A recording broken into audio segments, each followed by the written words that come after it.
Hi everyone, it's Sweetwater Pearl, and in this video I'm going to be showing you how you can achieve the magic loop method. I've casted on 20 stitches, and this is only as a sample. It doesn't have to be 20 stitches. So with that said, what I'm going to do is, since there's 20 stitches on here and I use the long tail cast on to make these stitches, and 2, 4, 6, 8, 10.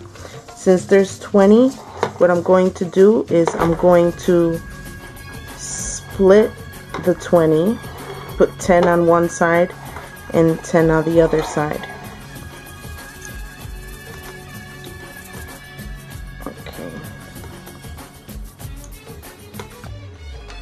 What you want to do is you want to have the working yarn on the bottom needle,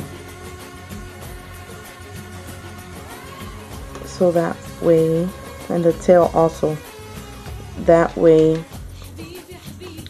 you're going to first work on the top stitches. And what you want to do is you want to pull the needle like so you can be able to work on these stitches.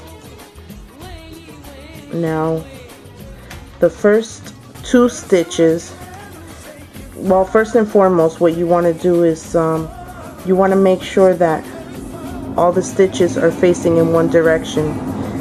That way, when you're going to connect to make that circle,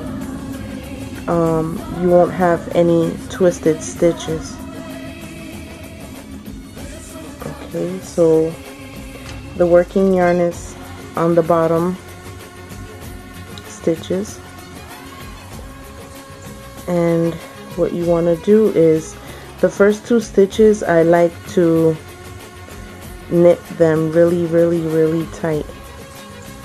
Why? Because those are the 2 main stitches that are going to connect the circle. So I'm going to knit 1 from the top, knit 1.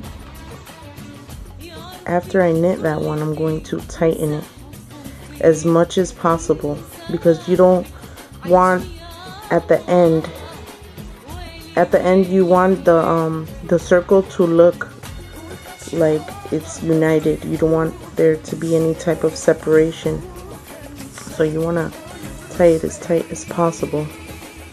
The second stitch, you want to do the same, as tight as possible. Third stitch, normal. Fourth stitch, normal. Fifth stitch, normal, and so on. And I'm using the continental method, the regular continental method. Oops.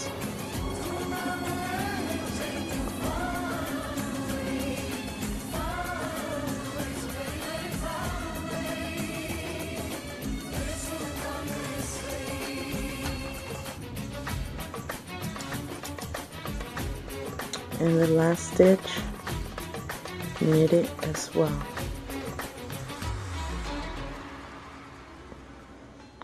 Now you already knitted these 10 stitches.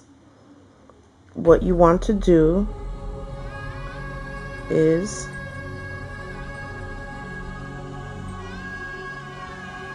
those 10 knitted stitches, you want to bring them to the bottom.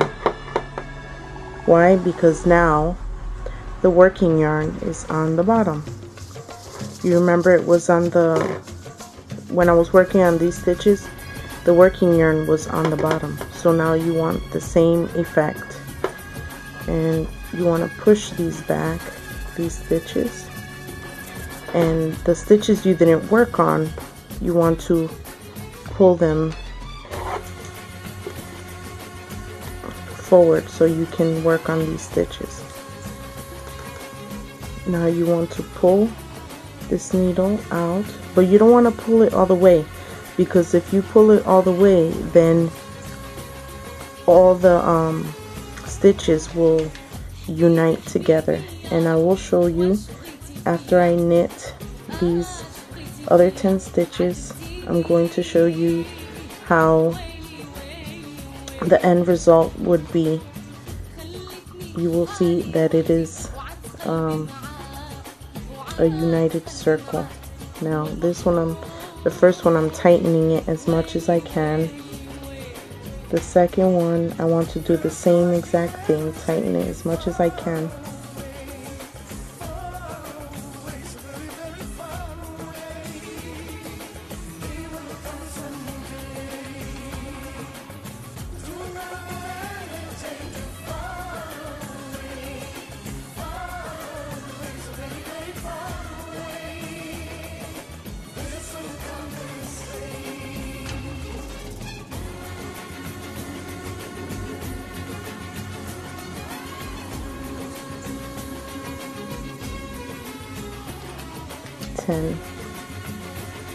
Okay.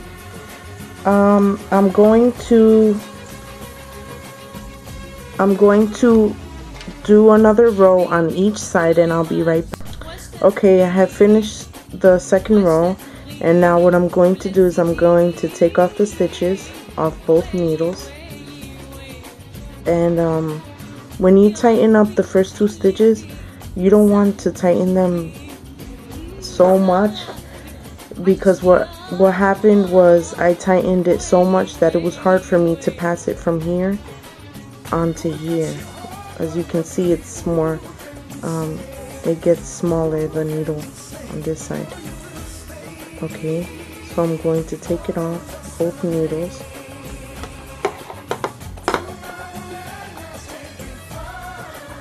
And I will show you.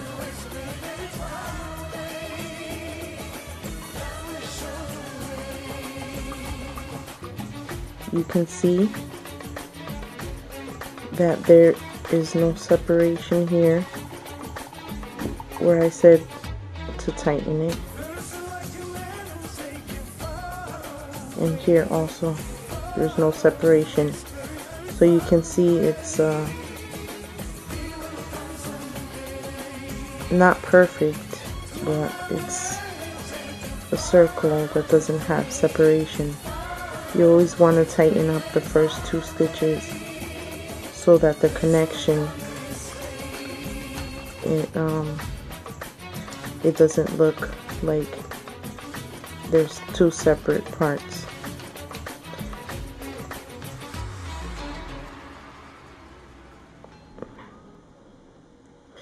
And that's what it looks like. Thank you all for